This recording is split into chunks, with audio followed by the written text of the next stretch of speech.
So we're here to talk about some writing things. I got some questions down here. There. First question is from J.M. Coster. I struggle a lot with how to make my characters drive plot forward versus having them simply react to the things going on around them. I don't want them to be passive and just stumble onto plot. Sometimes it feels like the emotional journey I want them to go on is completely separate from the things, all caps, that are happening. Any tips on how to reconcile the two? Okay, well, that's a good question. The thing to understand is that your character's wants and desires are part of the plot. A lot of people think that plots are just about actions, and that's true for event plots, but character plots are all about the inside of the character. So what you're looking for are things about the character's interior life that interrupt or advance the plot. You don't want them to be passive and just stumble onto plot. You gotta give them a reason to care. When we talk about stakes, that's really what we're talking about. What is it about this plot and your character that means they cannot walk away from it? That's the thing that keeps them going. That's the thing that's going to make them active. Think about all the things in the world that you care about. The things you care about passionately. Global warming, for example. That's an apocalypse that is happening right now. What are you doing about it? This isn't to make you feel guilty or anything, but what are you doing? What is it that would kick you into action? Serious action. It would send you off on a quest. And you don't have to answer that for yourself, but you do have to know it for your character, because that thing is the thing that's going to push them forward. That thing, the call to action, as we say. Why? Why can't your character stay home?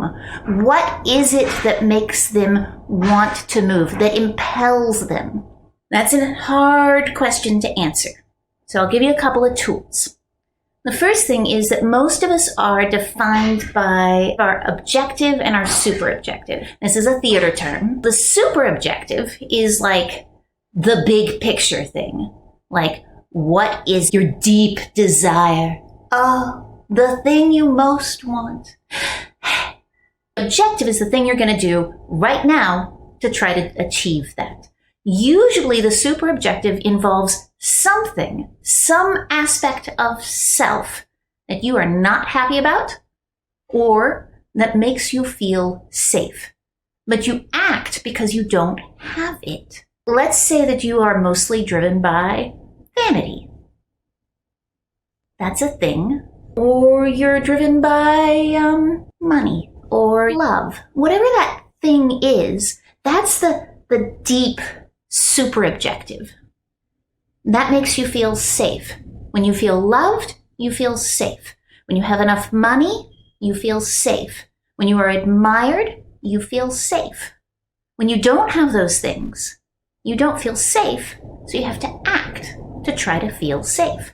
So when the objective, the immediate thing that you're trying to do is something that is imperiled by the plot, or if it is something that is going to feed your deep desire, your super objective, that's a thing that would impel you to action too. Is there an aspect of that in the plot? Hard to say. But that's the kind of thing that you're looking for. Once you find that, then what you're doing is basically throwing things at your character that cause them to interact. Initially, they are going to have to be forced, but at a certain point, you hit that tipping point where they cannot say no. They lose the thing that they value most. They lose their sense of safety. Whatever it is, that's the thing that makes them go. I hope that helps. It's a really big question. And honestly, my hand is getting a little tired because I'm out of practice. Hopefully, that covered some of it. Bye.